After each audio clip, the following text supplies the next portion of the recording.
2.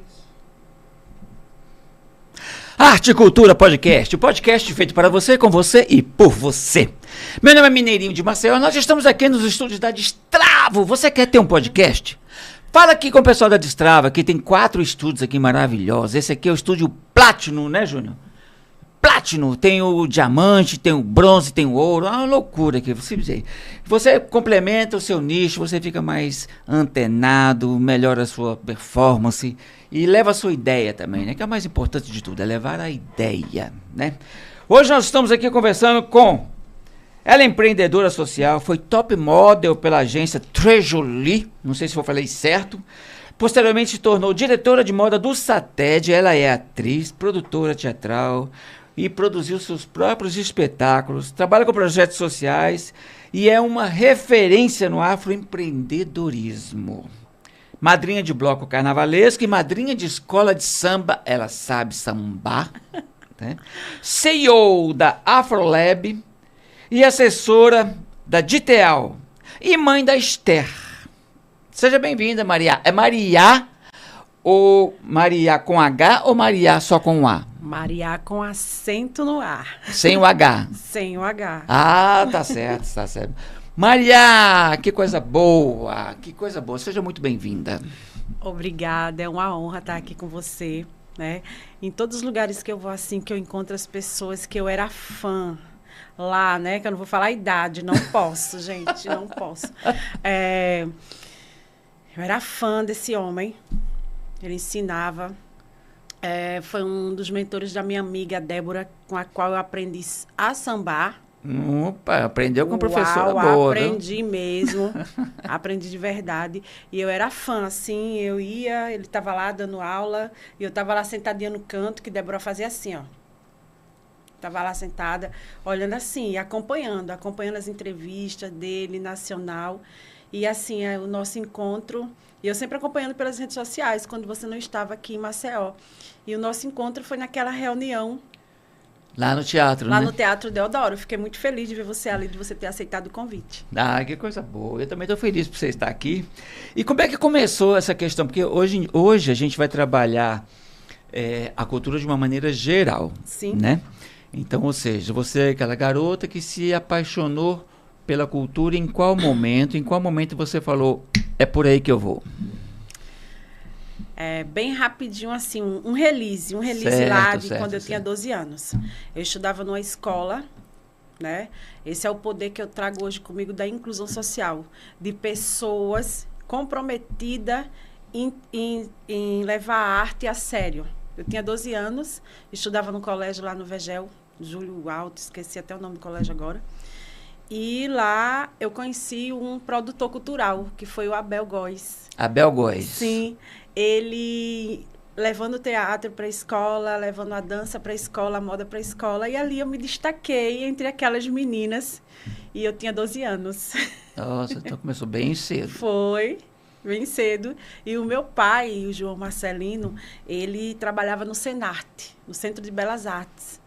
Ele trabalhou também com o professor Uruba, tem todo esse envolvimento. E ele era um homem muito cultural. Certo. E ele tinha um amor pela cultura surreal, mas não podia viver dela, né? Então, assim, eu acordava com ele bem cedo, ia para o mercado da produção em Maceió, e quando terminava ali, ele me levava no colégio e ele falava assim, você não vai ficar na rua. Terminou porque eu morava na periferia, ainda moro na periferia, só que hoje eu moro num local melhor, mas eu morava na beira da lagoa, e minha família ainda se encontra lá, meus tios, minhas tias, eu morava lá, mas em os projetos sociais, as pessoas comprometidas com a cultura foi que me tiraram dali. Eu sou muito grata. Ah, que bacana. Eu sou Então, muito grata. você era uma criança com 12 anos, já com uma altura, Sim. né? Porque você é uma pessoa, né? Você é alta. Sim. Então, você se apaixonou primeiro pela passarela ou pelo samba? Eu me apaixonei pela dança, pelo balé. Ah, é? Me apaixonei pelo balé. No Senarte? Isso, me apaixonei pelo balé, com a professora, né? Inclusive, hoje tem uns amigos meus, como a Rosa, o Luiz, que dá aula de balé, são profissionais. E pela dança solta. que é o axé, que é tudo que envolve a cultura. Eu me apaixonei pelo folclore, me apaixonei que eu fiz parte do Transarte também. Então, assim, essa vivência... E a moda estava presente na minha vida, mas a dança, ela estava bem mais presente. E o palco, ele estava bem mais presente. Ela estava mais próxima, tava talvez, mais próximo. né? A primeira peça de teatro que eu participei foi o Teatro na Periferia. Eu tinha 15 anos, né? Porque a moda, ela traz tudo isso ali. Ela traz o teatro, ela traz a dança, ela traz o social, a moda levada a sério, a inclusão. O teatro também, ele é cura. E, assim, apaixonada, assim, lá vou eu aprender o samba, aprender tudo, de tudo um pouco. E foi muito levada a sério na minha vida, porque era com esses cachês que eu ajudava minha mãe em casa. Ah, então você já tinha aquela consciência. Porque eu sempre falo muito que... Sim. Falar que é artista é pouco. A pessoa tem que ser um profissional da arte. Sim. Então você já tem essa consciência desde cedo, sim, tenho né? essa consciência desde cedo, que a arte levada a sério, ela também é sustento, e ela movimenta uma cadeia, ela precisa ser fomentada, ela precisa entrar na vida das pessoas com responsabilidade, não como uma brincadeira. Né? Porque se a pessoa se é meio de vida, é meio de vida. Sim. Né? Pode ser um amador.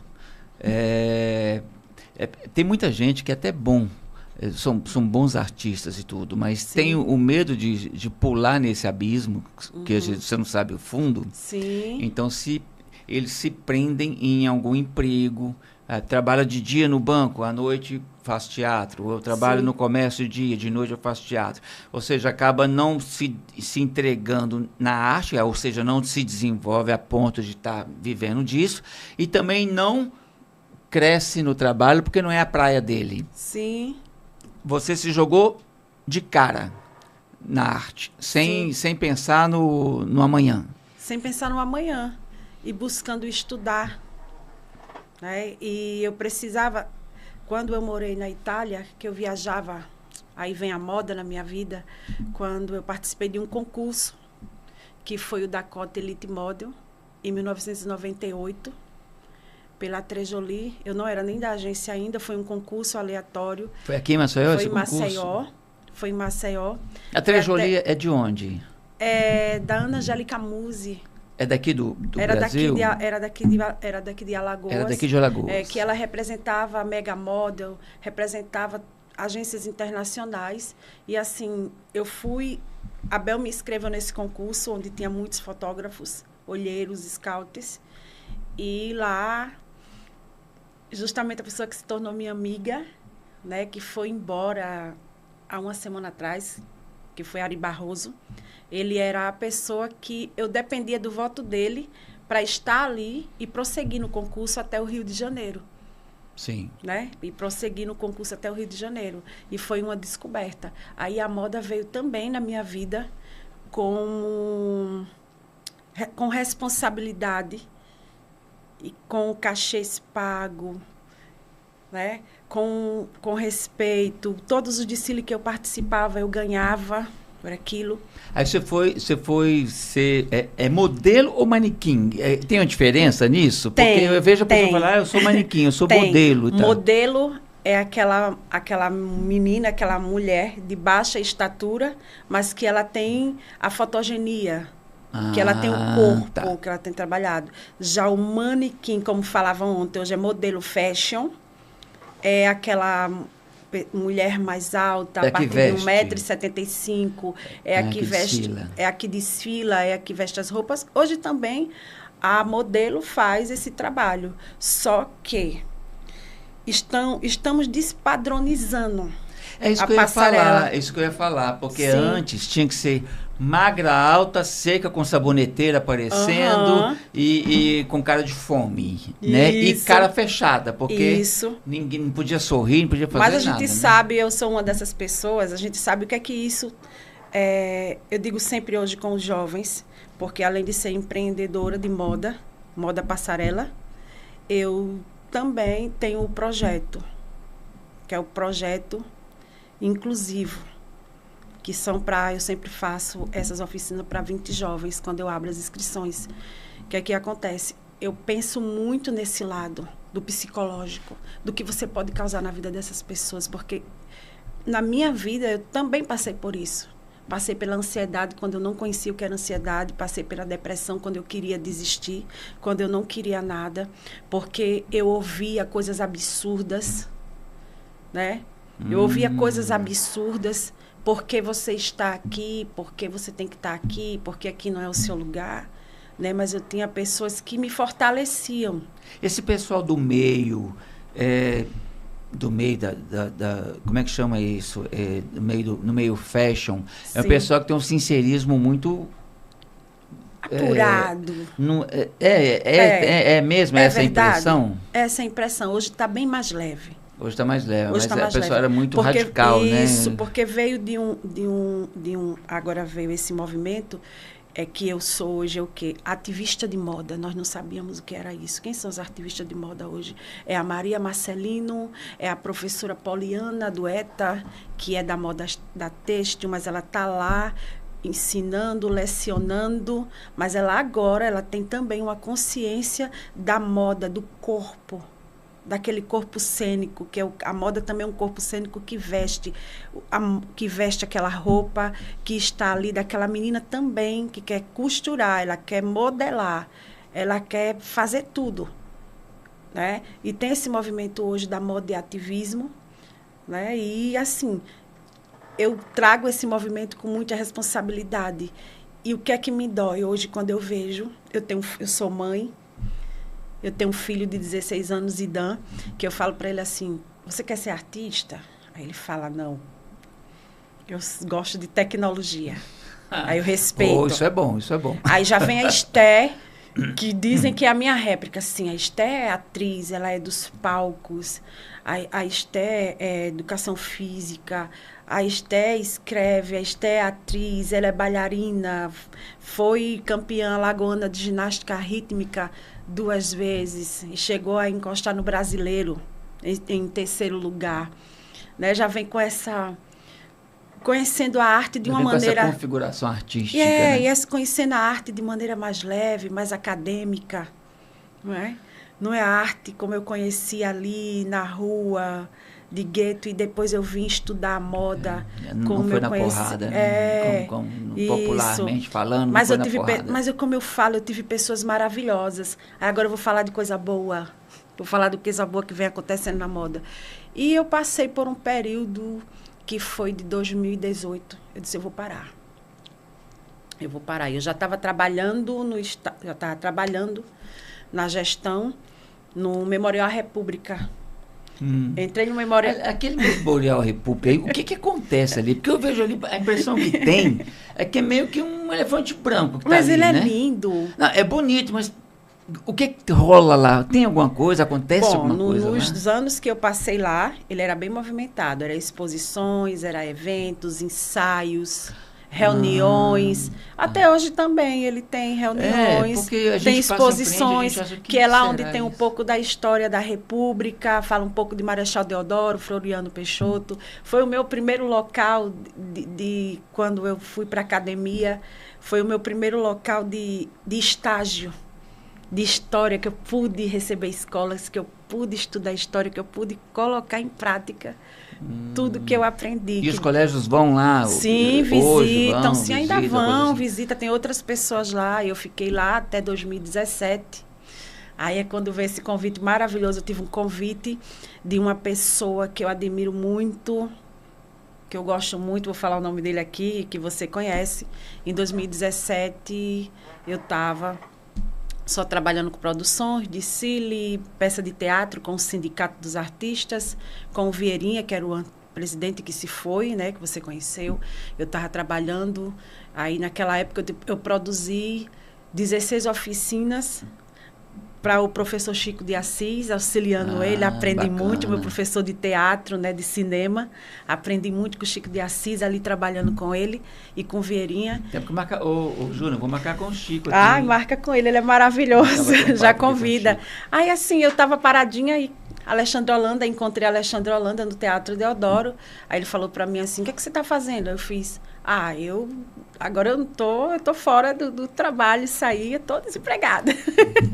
Eu sou só produtora de moda, eu tô desempregada, eu tô com um projeto. Ele falou assim, olha, vou te fazer um convite. Tem uma pessoa aqui no Café da Linda, que ela está precisando de uma pessoa para auxiliar ela, para gerenciar essa parte artística, para fazer o camarim. Eu digo, nossa, é isso que eu quero. Aí foi maravilhoso, assim, porque eu já peguei aquelas produções ali de Lázaro Ramos, Thaís de Araújo, com a peça de Martin Luther King, né, que eu me apaixonei ali, fiz o camarim deles, trabalhei com eles. Foi uma peça maravilhosa, foram 3 dias de teatro lotado. É um encanto, né? Aquele teatro lotado é um encanto, você sabe bonito, disso, é maravilhoso. E depois aí veio uma peça de Vera Fischer, também estava lá trabalhando. É uma pessoa que eu admiro muito, que é a Alexandra Holanda, né, que tem um currículo inestimável, né? E fui chamada para a gestão novamente do Estado, da Secretaria de Cultura do Estado, e fui chamada para o DITEAL. Aí lá eu fiquei como auxiliar administrativa até o ano passado, mas desenvolvendo os meus trabalhos, minhas atividades extras. Sei. E esse ano eu tive uma oportunidade também de estar em um outro local.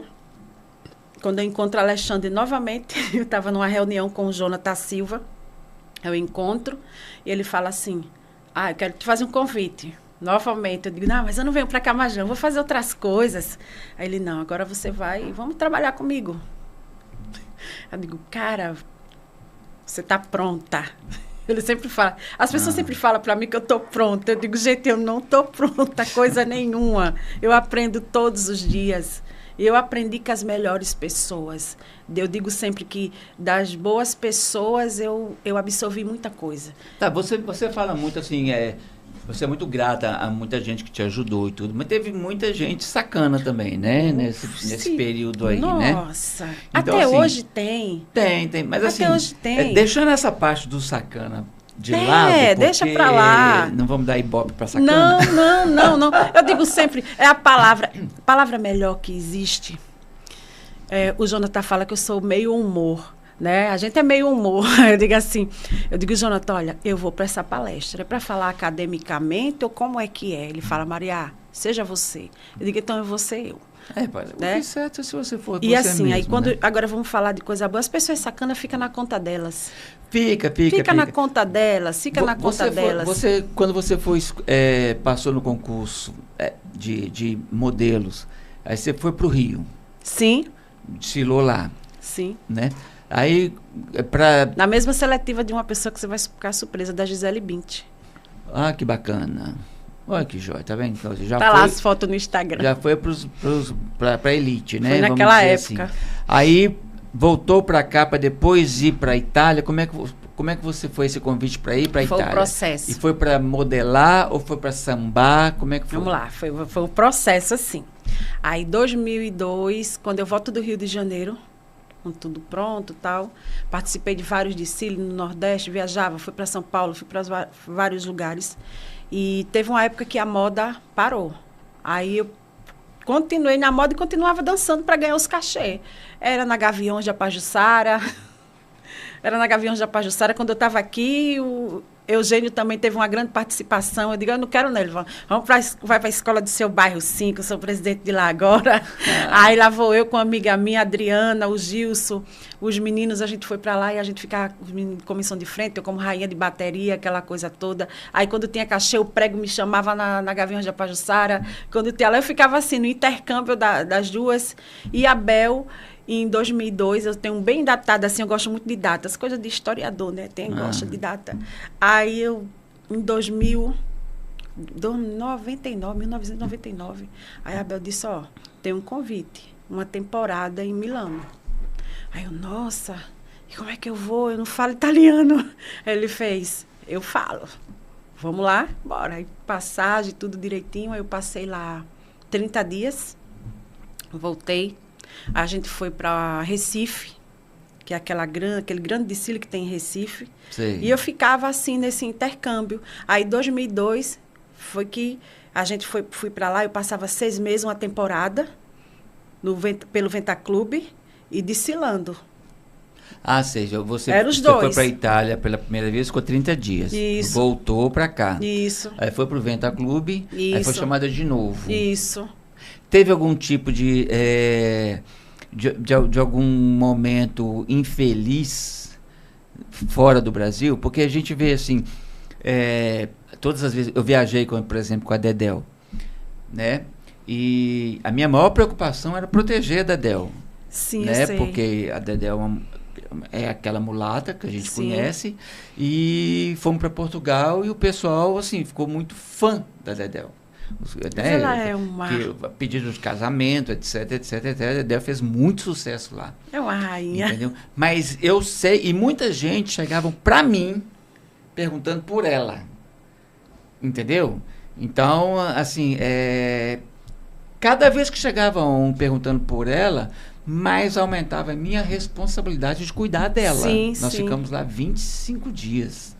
Entendeu? A gente cria um vínculo. É porque muita gente de fora acha que brasileira, mulata, lá fora, é boba-oba. Aham. Entendeu? Então, você teve algum tipo de assédio, algum tipo de Vários. problema lá e tal? Como é que você Vários. se resolveu isso? Vários. Eu tinha... O que a Dedéu tinha do lado dela, eu tinha do meu lado. Que era o Abel, eu tinha ele do meu lado ali. Sempre numa proteção. Mas eu sempre fui muito muito decisiva. Eu era calada, mas eu era decisiva. E a gente tinha meio que uma proteção. Porque às vezes não tem esse respeito, né, com a mulher brasileira em si, de achar que toda mulher brasileira... Eu sofri até, assim, no meu próprio bairro, quando eu viajava, que iam inventar para os meus pais, iam inventar que eu ia viajar para fora do país para fazer outras coisas. Mas eu não viajava para fazer outras coisas, eu viajava para fazer arte, para fazer moda, para fazer cultura. E eu ia com contrato assinado, com tudo certinho. Eu nunca tive um problema, eu não vou mentir, eu nunca tive um problema em passar de um país para o outro, porque eu estava com toda a documentação. Entendi. Eu estava com toda a documentação. Aí é onde vem o racismo, que eu não conhecia. Dentro dos hotéis, nas passarelas que eu participava. Entendeu? E, assim, sempre me silenciando em algum lugar. Eu estava ali porque a agência me convidou. Eu estava ali de pé em igualdade com todo mundo. E isso era uma luta do Abel de me proteger. Ele me protegia. Ele ia lá, ele falava, ele fazia, você não precisa falar nada. Eu digo, mas eu tenho que falar, eu tenho que me impor. Às vezes eu estava dançando, que tem aquele espetáculo Thriller, que você trabalhou, eu acho que você trabalhou com ele também, que lá na Europa bota muito todo espetáculo brasileiro, a Noite Brasileira, né? A Noite do Brasil. Tem. Alô Brasil. Alô Brasil, a Noite do Brasil. E quando a gente entrava no palco, era uma loucura. Eu e a Adriana... Era uma loucura quando a gente entrava no palco. E, assim, os homens, eles queriam subir, eles queriam nos tocar. Entende? E a gente tinha aquilo ali como profissional. E a gente não podia deixar aquilo acontecer, esse assédio. Era o assédio moral e o outro assédio. Eram os dois juntos. Mas, assim, a gente tinha uma pessoa ali ligada, que era ele, em nos proteger. Ele era a nossa linha de frente. Ele nunca deixou a gente assim vulnerável. Essa figura da pessoa responsável e ética, né? Porque muitas vezes as dançarinas, as artistas e tal são convidadas e a própria pessoa que leva muitas vezes as vende. Isso, né? Isso. Então, isso, sim, sim, isso sabemos, sim. Sabemos. Isso é bem complicado. E outra coisa, quando você fala que eu sou muito grata às pessoas, eu sou grata, o respeito, a gente tem que ter aquele respeito pelaquela pessoa que tomou a sua linha de frente, que tomou a responsabilidade por você.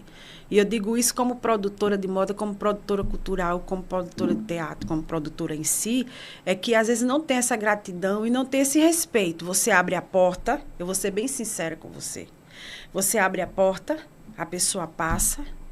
E ela finge que você não existe e ela vai fazer coisas que isso depois vai reverberar em você, como produtor. Às vezes as pessoas acham que foi você, mas esquece que a pessoa que você está ali coordenando ultrapassou um limite. Ultrapassou. Porque comigo eu digo sempre, ó, uma das coisas que eu falo muito para os meninos, eu digo, olha, você está aqui para fazer teatro, você está aqui para fazer moda. Mas a coordenação sua, e hoje está muito amplo, muito aberto, a família. A sua coordenação é a sua mãe e o seu pai. Não sou eu, não. E eu faço questão, a gente tem que fazer essa questão do pai e da mãe acompanhar essa galera. E hoje parece que está uma coisa assim, né? Está tudo muito solto, muito despreparado, é um despreparo. E quanto mais você, como artista, você está despreparado, você está vulnerável. E quando está vulnerável, estamos falando de saúde mental. Uma coisa que eu reparo bem hoje em dia é porque antes as pessoas tinham certo receio de câmeras. Né? Ligava a câmera na frente da pessoa, a pessoa era difícil dela encarar a câmera. Era um pavor. Hoje com a rede social, as pessoas fazem bico e tal. Essa barreira da câmera realmente quebrou. Sim, as pessoas encaram muito bem. E as pessoas hoje em dia elas têm mais problema para lidar fora da câmera. Porque na câmera todo mundo é artista, todo mundo é bonito, todo mundo é maravilhoso. Se não for, bota filtro e fica lindo. Isso, né? Todo mundo é maravilhoso, todo mundo está bem. Mas... E na hora, hoje em dia mudou um pouco isso, essa visão. Quando você voltou da Itália, você ficou trabalhando aqui, não sei se você chegou a conhecer, tinha 2 modelos aqui, irmãos, o Pedro e o Paulo. Sim. Maravilhosos, 2 caras bem-humorados e tudo, muito bonitos. E esses meninos, eles quebraram muito tabu. Sim. Aqui são 2 negros, não sei onde é que eles estão hoje, não sei nem se estão por aqui. Eu acho que eles estão numa fundação. Palmares. E eram assim, eles entravam na passarela e ficavam, era uma loucura. Os caras são muito bons, mas eles não saíram daqui. Eu acho, eu não entendo muito de moda e tudo, mas eu acho que eles seriam um perfil para estar em capa de revista em qualquer lugar do mundo. Lógico. Havia uma certa restrição, por que você acha que eles não fizeram como você fez, de encarar e ir? Por que não aconteceu? Oportunidade. Não tiveram oportunidade, Não será? tiveram oportunidade. As oportunidades para os modelos masculinos, elas sempre foram muito difíceis. Muito. Eu hoje também trabalho com modelos masculinos. E tem um menino que hoje está fazendo o maior sucesso. Eu digo que é uma das minhas vitórias, que é o Esperdito Carlos, que eu conheci ele lá no Riacho Doce. Um menino tímido. E ele tinha um sonho. Eu tenho uma coisa comigo que eu tiro o glamour da moda. Eu tiro o glamour da moda e boto o pé no chão. Tiro o glamour. A gente tem que tirar um pouco... eu acho que você é um mentor de cultura. A gente tem que tirar um pouco do glamour da arte para a pessoa botar o pé no chão e ela saber que ela tem que estudar. Você falou das redes sociais. Ela leva a isso.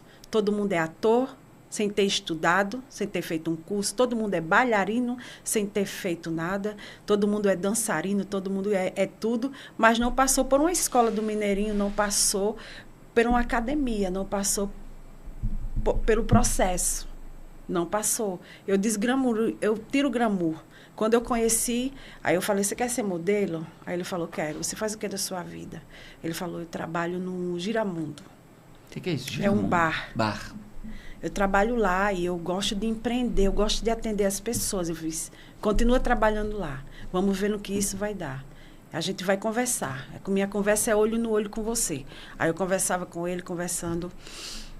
E é um menino maravilhoso, que quase a gente não encontra. Cara é bom caráter, 1,90 m, do seu tamanho. 1,90 m. Ele manda altos recados para mim, eu digo, vamos conversar, vem aqui, vamos conversar. Olha, estão me chamando para isso. Hoje, o Esperdito, quase todas as marcas de Alagoas, como marca do Carlinhos Maia e outras marcas, ele já passou por ela. Já desfilou. É uma vitória. Porque homens negros, modelos negros, as marcas não chamavam. Eu desfilei muito. O mercado é restrito. Eu desfilei muito. Mas a única capa de revista que eu fiz Foi comercial, eu fiz muitos aqui. Fiz o comercial do Café Coringa, fiz uma anticapa da revista Raça Brasil na época, porque eu ganhei o concurso.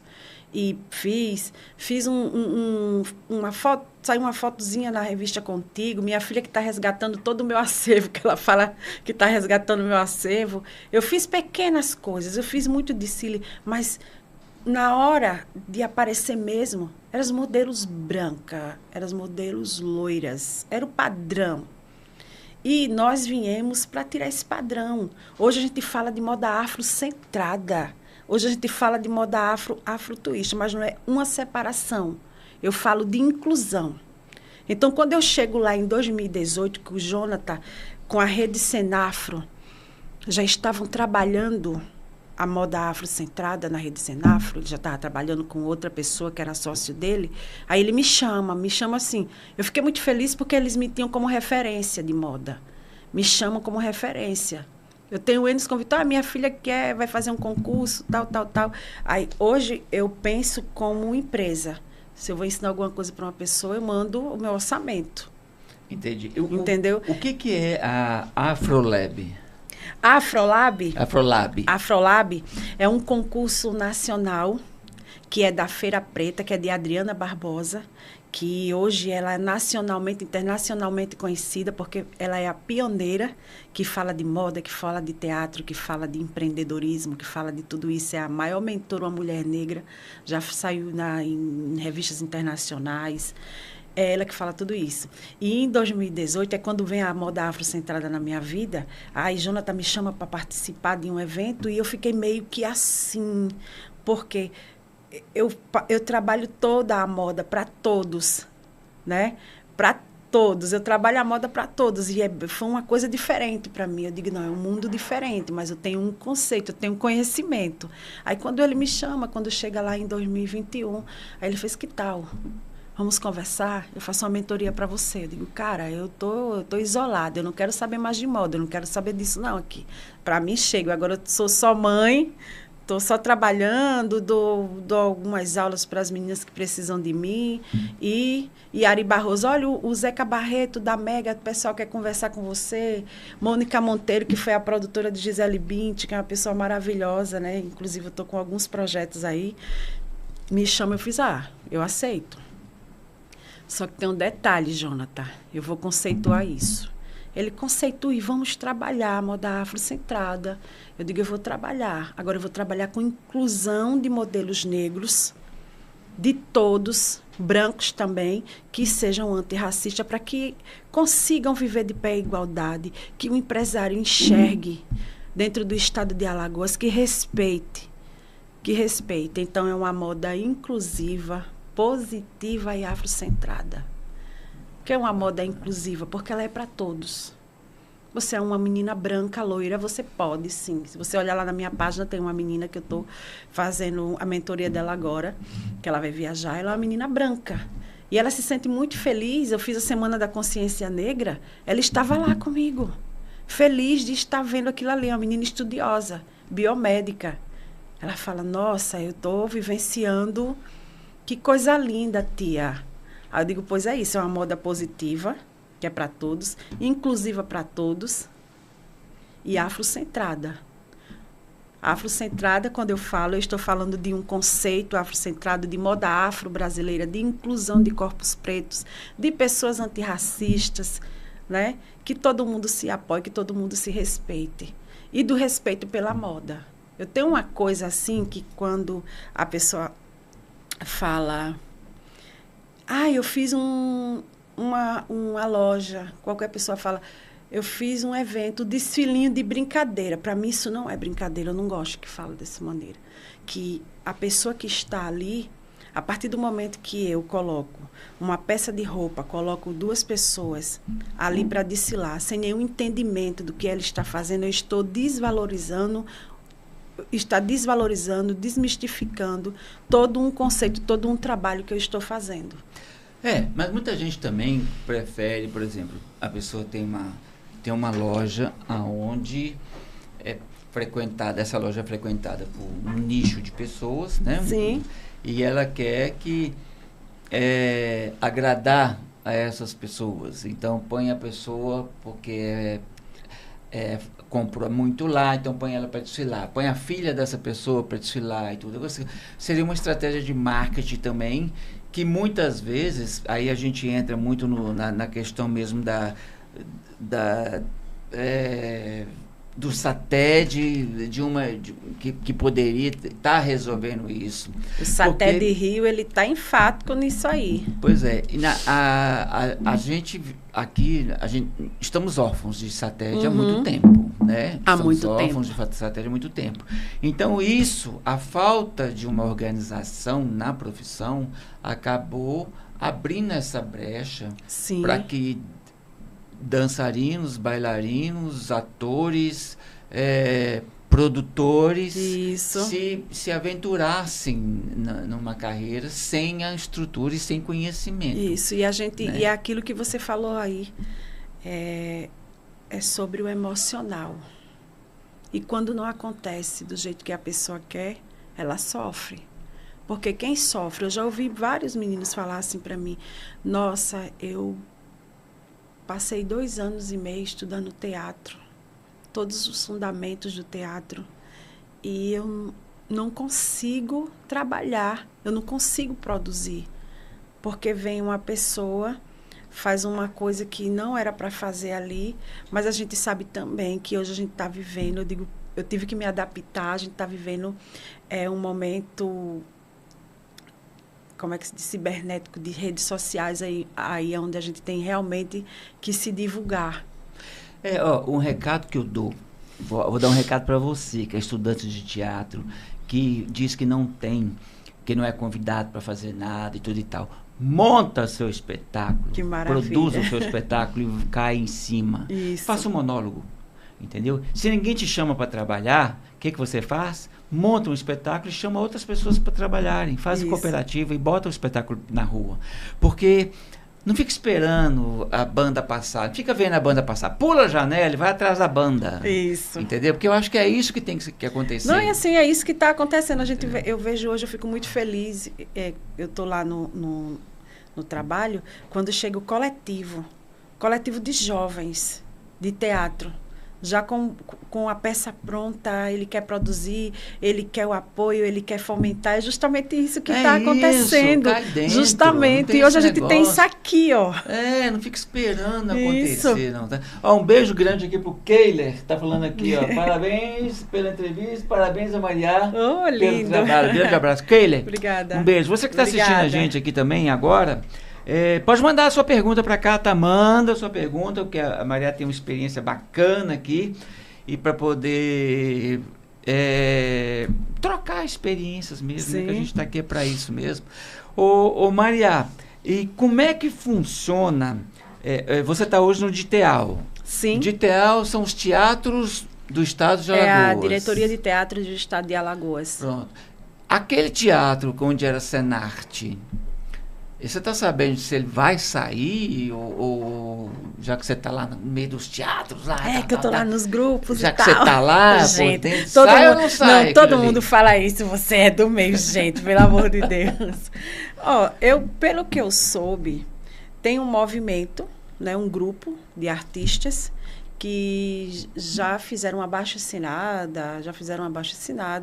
para que o Senarte fosse reformado. E parece-me que, internamente, ele está sendo reformado lá. Tem até algumas coisas que eu já vi. É mesmo?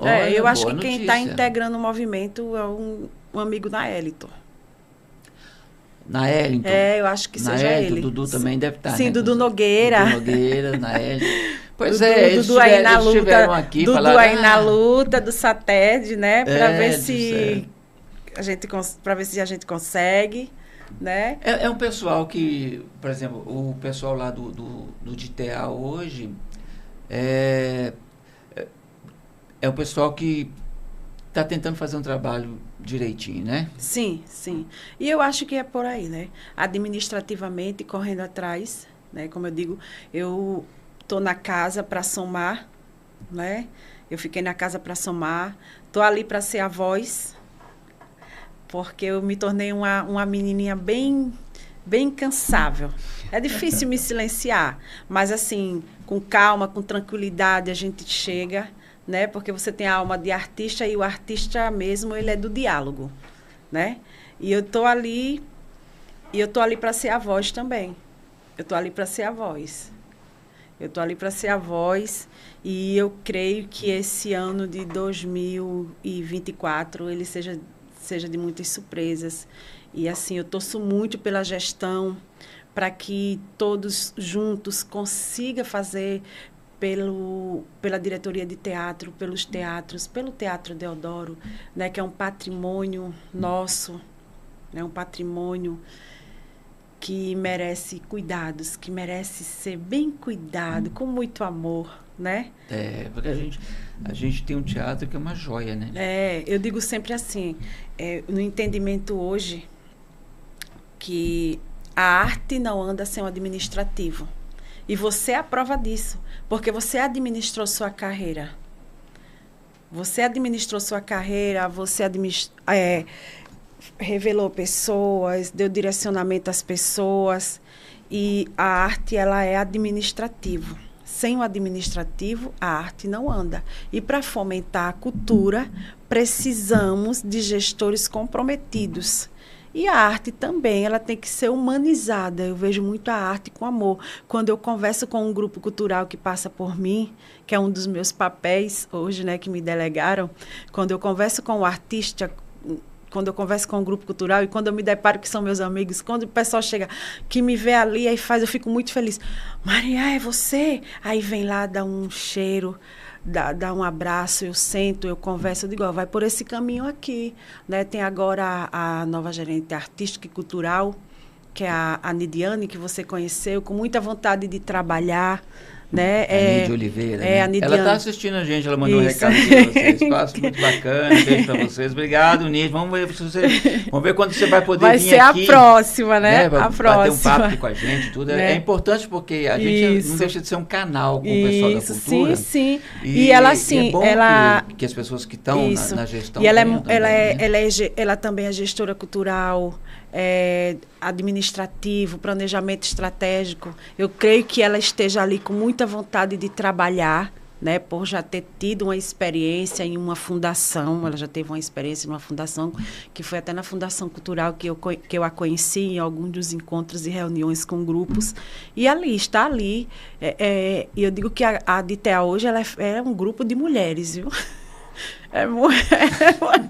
As mulheres juntas, né? É um grupo de mulheres e ela está ali montando já montou o plano, vou logo adiantar aqui, já que ela está vendo aí, já montou o planejamento estratégico do ano, está ali, porque ela é administrativo e eu sou ali a assessoria cultural, eu estou ali para auxiliar ambas as partes, né? Até porque também a economia criativa, sim, muita gente não tem noção do quanto que ela movimenta.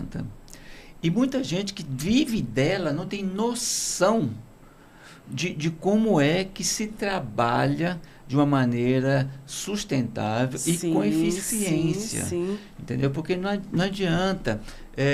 Hoje em dia, ontem eu estava lembrando disso, porque a gente parou no semáforo, tinha um cara jogando malabares. Sim.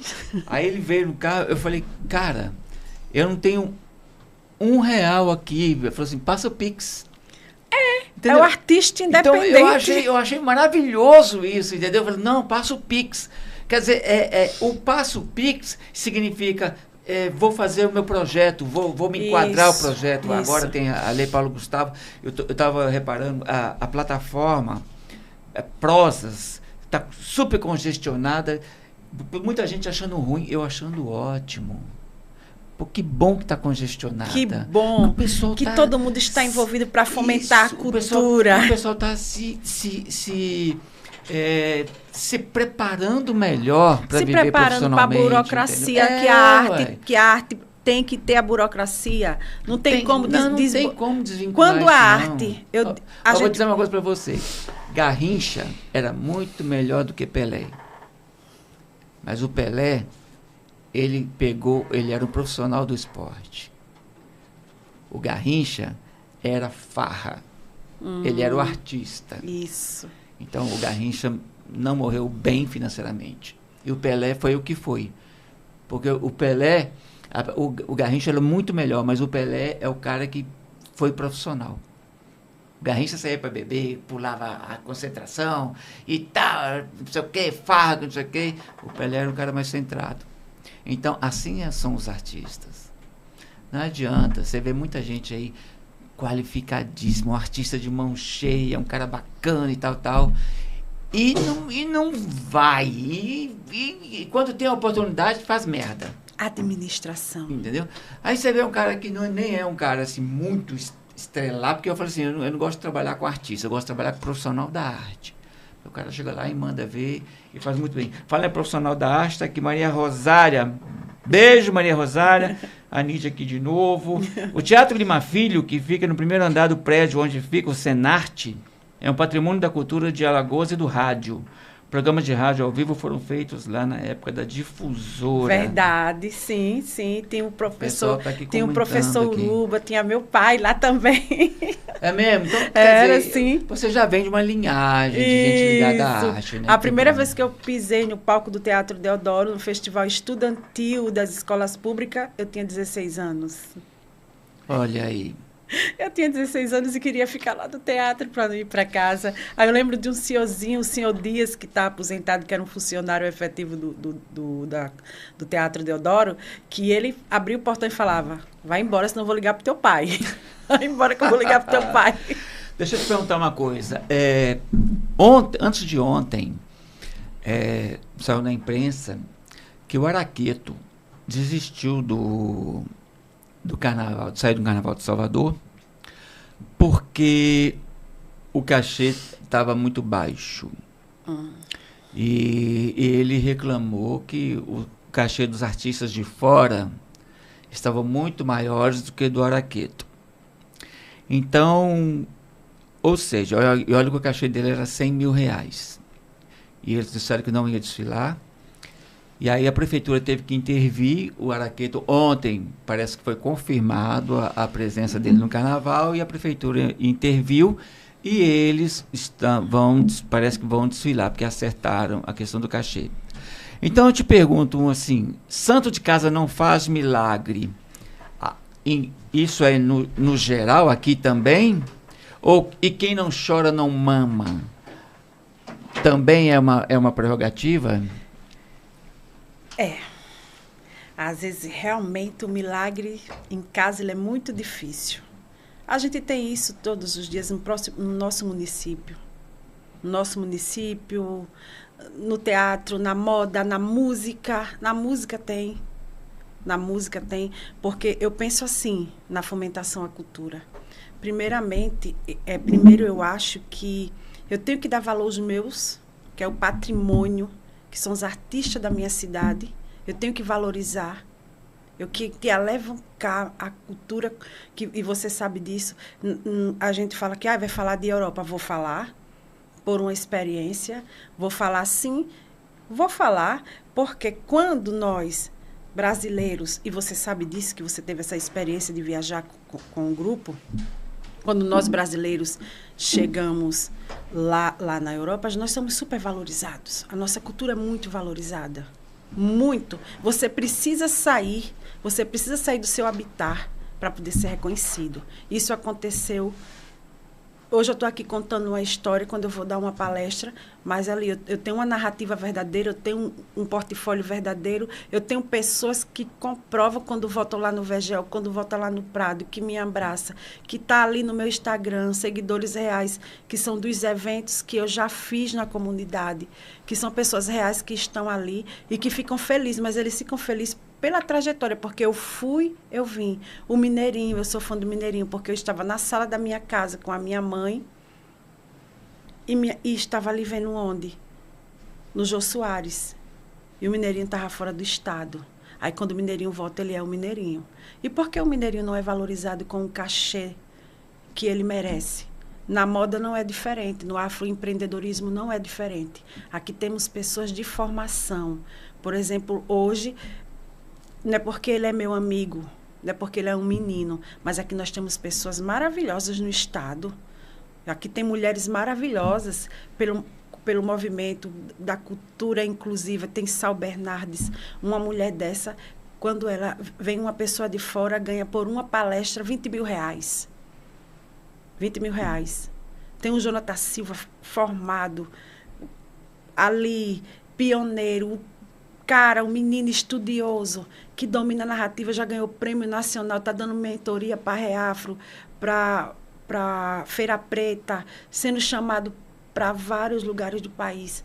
Mas se chamar o rapaz, se chamar ele para dar uma mentoria, não quer pagar pelo trabalho, quer botar preço no trabalho. As instituições têm que parar com isso.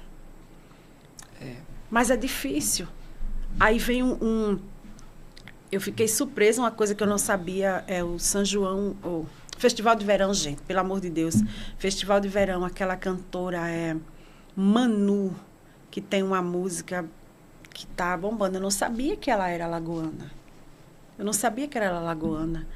E ela veio para aqui, ela teve um cachê louvável. Mas uma coisa que me chamou a atenção foram pessoas daqui da terra que foram pro show. Ela está bombando no país. Foram pro show e ficaram desmerecendo a arte dela. Como é que pode uma coisa dessa? Mas pelo menos o cachê dela está lá em cima, está maravilhoso. E os nossos, outra coisa que eu sinto uma diferença, é porque tem um palco lindo, maravilhoso, com rádio de som 10, com rádio de luz maravilhoso. E para os artistas da terra é um palco muito pequeno. Com rádio muito, muito escasso.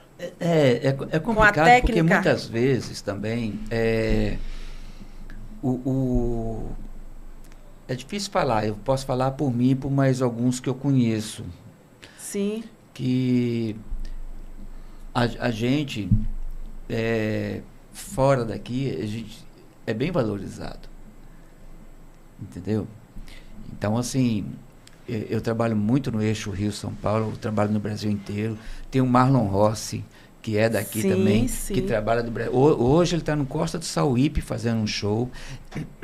E eu digo a você, um show aqui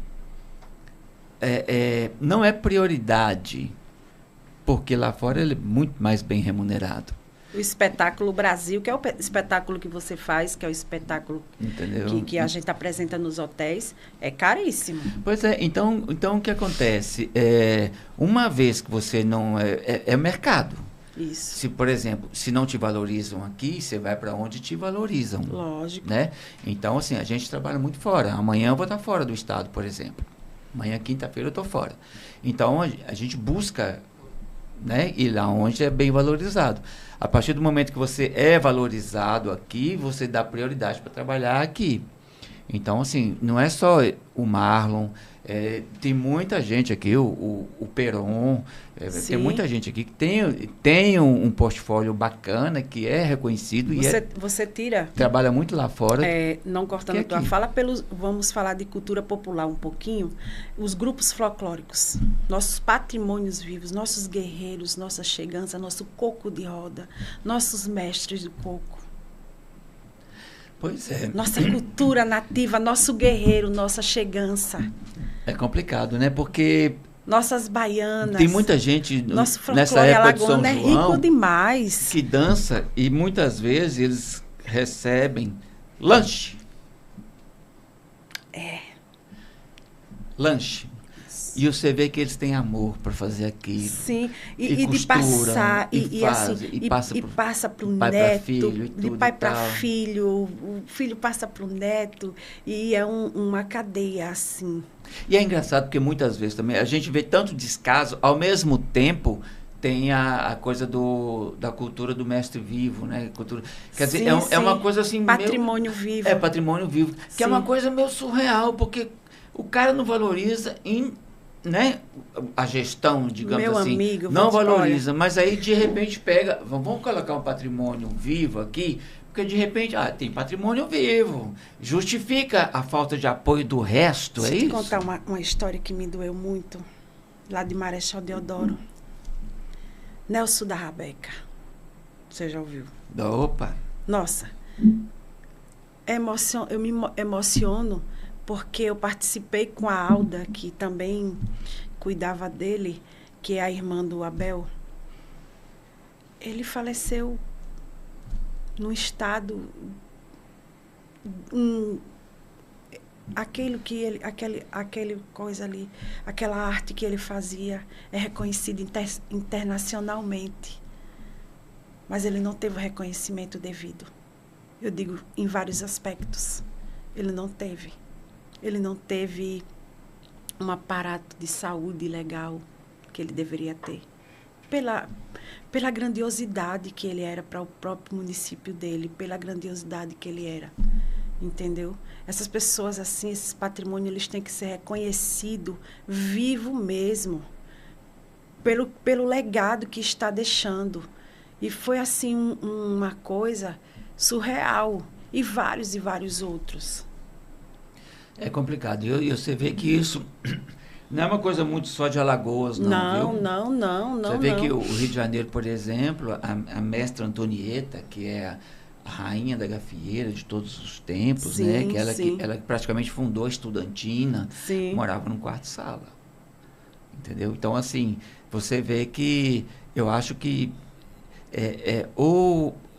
o Roger Aires esteve aqui, que é um também que, se não fosse o emprego da universidade, que ele tem que trabalhar na UFAL, sim, ele é maravilhoso. Né? Seria ele complicado para ele manter aquele grupo, né? Porque é um cara que eu acho que gasta o dinheiro dele no grupo. Né? Um abraço para minha amiga Gorete, que é a pioneira do grupo Transártico. Então. A Gorete. Então, se não for a gente trabalhou desse, na Itália juntas. Foi? Então, se o cara não é assim, ele não consegue manter. Então, o cara, de repente, não tem o apoio da gestão. E ele me falou uma coisa muito, muito bacana, que ele falou assim, olha, eu sou bem realista com relação a isso. Por quê? Porque se o cara é o prefeito e ele nunca valorizou isso, a família dele não valorizou isso, ele não vai valorizar isso na gestão dele. Sim.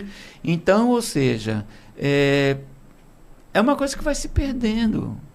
O cara prefere valorizar outras coisas mais midiáticas, o cara prefere quem está no governo, seja estadual, seja municipal, sim, ele vem com a cultura dele.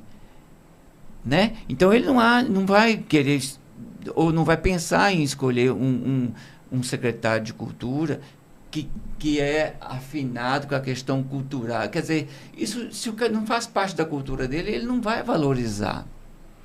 Ele vai valorizar, ele vai dar suporte àquilo que ele valoriza. Se ele não é a criação dele não foi valorizada na cultura popular. Às vezes as pessoas falam também que eu sou bem política, né? Vou falar agora de política. Dizem que eu estou politizada, vamos lá. Eu penso com a mente assim, se eu sou um gestor público, eu tenho que burocratizar, ok? Beleza. Mas eu tenho que também dar oportunidade, se um mineirinho entende de cultura, entende de várias culturas, entende de várias vertentes, eu vou chamar o mineirinho para jogar no meu time. Porque eu sei que eu vou desenvolver um trabalho. Eu sou administrativo, mas eu tenho um mineirinho do meu lado. Entendeu? Eu sou administrativo, mas eu tenho um gestor cultural do meu lado. Eu tenho um produtor cultural do meu lado, onde eu vou dar as diretrizes para ele, como é que eu vou administrar a burocracia ali. E ele está ali, está ali comigo para trabalhar. Eu acho que a política, ela é boa. Eu gosto muito de política, eu estou dentro da política também, né? Estudo política, vivo política, mas é uma política... Tudo é política. Tudo é política. Nada existe sem a política. Mas eu penso numa política onde as pessoas, mesmo que elas estão ali para administrar, que estejam ali para administrar, mas que ela dê a oportunidade das pessoas, por currículo, mesmo que seja um cargo comissionado, que seja concursado, por currículo que elas estejam ali comprometidas em trabalhar, em achar o meio de fomentar, em achar o meio de tirar o vício, porque às vezes tem um vício também. Tem o vício das pessoas de querer só do jeito delas. Não pode só do jeito dela. Eu não posso querer a moda só do meu jeito. Eu não posso querer o teatro só do meu jeito, como o meu modo de pensar. Eu tenho que ouvir pessoas, eu tenho que ouvir opiniões, eu tenho que conversar, porque só com as opiniões e ideias que a gente cria projetos diferentes, né? Cria editais diferentes, faz a inclusão diferente, fomenta a cultura através de pautas sociais, através... eu penso muito, eu vivenciei isso muito quando eu passei no memorial aquele tempo todo. Eu trabalhei, fiz uns trabalhos também na época para Fundação Cultural, mas era na época foi na época de Chico de Assis. Eu aprendi muito com essas pessoas, com o próprio que foi da época de Eugênio, do Vinícius Palmeira. A gente presta muito atenção. Eu conheci também uma pessoa que foi Ana Carla, também eu conheci. E eu sempre observei essas pessoas trabalhando, né? São administrativos, porque tem que ter administrativo, porque o dinheiro público ele não pode estar voando por aí, é o dinheiro público. Opa, é nosso, né? É nosso, é o dinheiro público. Então, ele tem que ser bem administrado. Né? Com certeza. Tem que ser bem administrado. Amém. Querida, a gente está chegando aqui no final. Um beijo aqui para a galera aqui, o pessoal que tá junto com a gente aqui, que coisa boa. Que maravilha. Nós estamos chegando no final aqui. Eu queria agradecer muito a sua presença. Falar de cultura pra gente é arroz com feijão. Né? Tem que ter todo dia. E olha que eu almoço e janto. Tem que almoçar e jantar. Me diga o tema que eu vou pensar e vou desenvolver. Porque a gente vive 100% de cultura. Sim. Entendeu? Então, assim, assim como você, eu pulei também num abismo sem saber o que estava lá embaixo. E através de muito compromisso e muita responsabilidade e muita ética também, a gente conseguiu sobreviver, né? E poder falar que chegou aonde queria e como queria, né? Difícil. Estamos hoje onde estamos porque queremos. É difícil, é um caminho, às vezes assim, há 2 semanas atrás, essa semana mesmo eu passei por uma situação que a pessoa vai saber que está aí do outro lado, vai saber do que é que eu estou falando. Eu fui para uma reunião com uma pessoa e eu falei assim, mas é assim. Aí se juntou as duas, assim, olhou para mim, as 2 pessoas, olhou para mim, 2 mulheres, olhou para mim e fez, não é assim não. Vai, você consegue. Eu digo, mas não dá, eu não quero. Eu estou meio, não é assim não. Se juntou as 2 mulheres e olhou para mim e falou assim, você vai. Aquilo ali eu saí da sala bem quieta. Aí eu me aquieto, eu digo... eu posso. Aí eu me aquieto, porque eu sou muito observadora. Às vezes as pessoas me têm, ela é observadora, essa mulher vai fazer alguma coisa comigo. Eu não faço nada com ninguém, não. Eu sou observadora. Né? Teve um treinamento essa semana que falaram que eu sou águia. Eu digo, que maravilha. Enxerga longe. Enxergo demais. Enxerga longe. Desde criança, enxergo muito. A gente sabe, assim, eu digo sempre, eu sei que está correndo agora os minutos, a gente sabe onde quer chegar, mas uma das coisas que eu falo, caráter. Você não chega em lugar nenhum falando mal das pessoas, entregando pessoas. O lugar que aquela pessoa lutou, o lugar que o Mineirinho lutou para estar é dele. Eu quero mandar um beijo para o Ari Buarque. Ari Buarque, meu querido amigo. Sambista. A gente não consegue chegar em lugar nenhum sem coletividade e sem ouvir as pessoas. E eu digo que eu aprendo todos os dias. E a gente vai ser visto pelo que a gente faz, de bom ou de ruim. E a gente é um ser humano, eu digo que eu erro também. Às vezes eu falo demais, às vezes eu erro, às vezes eu sou muito coração, hoje a terapia faz bem. Hoje eu sou mais dura, eu sou mais precisa nas minhas decisões. Se eu tiver de desistir, eu desisto, mas eu quero deixar a porta aberta. Claro, eu quero deixar a porta aberta e agradecer pela oportunidade, porque a gente nunca sabe quando vai ou quando volta. Não, eu estou muito feliz, porque, queira ou não queira, apesar dos tropeços, a cultura aqui em Alagoas, ela está indo muito bem. Porque se os gestores não estão fazendo um bom trabalho, o pessoal da cultura está cobrando, e isso vai fazer com que os gestores... E a gente cobrando aos gestores é que eles vão melhorando. A prova está os editais. É a síndrome do araqueto, entendeu? Vamos gritar. Quem não chora não mama. E vamos gritar, porque, assim, a cultura tem um poder enorme, que ela, muitas vezes, eu acho que as pessoas não... Quem é da cultura mesmo, às vezes, nem percebe o poder que tem de persuasão. Sim. o poder de estar junto num público. Por que os artistas são muito paparicados? Porque muita gente entra em contato com eles. E onde o povo vai, o político vai. Isso. Entendeu? Então não adianta. Se a cultura colocar, se impor e falar assim, olha, nós queremos isso, nós não queremos nada de graça. Nós queremos fazer o nosso trabalho. Isso. Nós queremos a lei estadual e a lei municipal de incentivo à cultura, que nós não temos. É o único estado brasileiro que não tem uma lei de incentivo fiscal. O único. O Acre tem, Rondônia tem. Nós não temos nem... Curitiba tem já. Tem. Né? Tem, Curitiba tem. Nós não temos nem municipal e nem estadual. Ou seja, nós estamos entrando nos projetos pelas leis federais. Isso. Aldir Blanc, a Paulo Gustavo. Imagina se tivesse Aldir Blanc, Paulo Gustavo, lei estadual. A Bahia tem um fundo próprio municipal e estadual de incentivo à cultura, de fomento. O Brasil inteiro tem. Todos os capitais, todos os estados têm, menos Alagoas. Que é o apoio então, isso cultural. A gente tem que... A cultura tem que se posicionar com relação a isso. Né? Isso. Eu queria que você despedisse do pessoal que está assistindo aqui, que vão assistir pelo YouTube. Tá? Segue o canal aqui do Arte Cultura. Vai ser bacana. Gente, segue o canal do Arte Cultura. Segue a Escola de Moda Maria Marcelino. Segue lá meu Instagram também, Afro Maria Marcelino. Foi muito bom o convite de estar aqui com essa pessoa maravilhosa que eu sou fã, de verdade. Que eu sou fã, que tive a oportunidade também de participar de alguns eventos, né? E não deixem de acreditar. Não deixem de acreditar. Não deixem de acreditar na arte. Não deixem de estudar. Né? Porque só pesquisando, estudando, eu digo que se eu estou aqui hoje, é porque eu absorvi tudo de bom das melhores pessoas que passaram por mim na cultura. Olha, e hoje eu me sinto feliz de estar aqui, poder falar de moda, poder falar de cultura popular, poder falar de vários assuntos. Amém, amém, amém. Muitíssimo obrigado pelo convite e espero voltar aqui mais vezes. Com certeza. Gente, olha só para a gente se situar.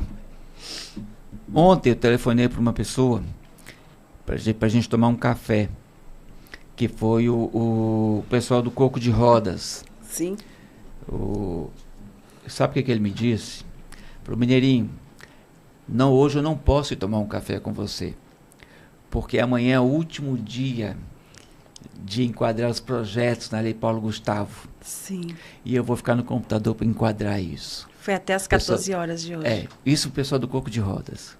Olha que maravilha, é isso que eu estou falando. É isso que eu estou falando. A gente vai chegar muito longe, se Deus quiser. Arte e Cultura Podcast, um beijo para você. Falando em alto botão para a capital, cochichando para o interior. E até quarta-feira que vem. Até lá.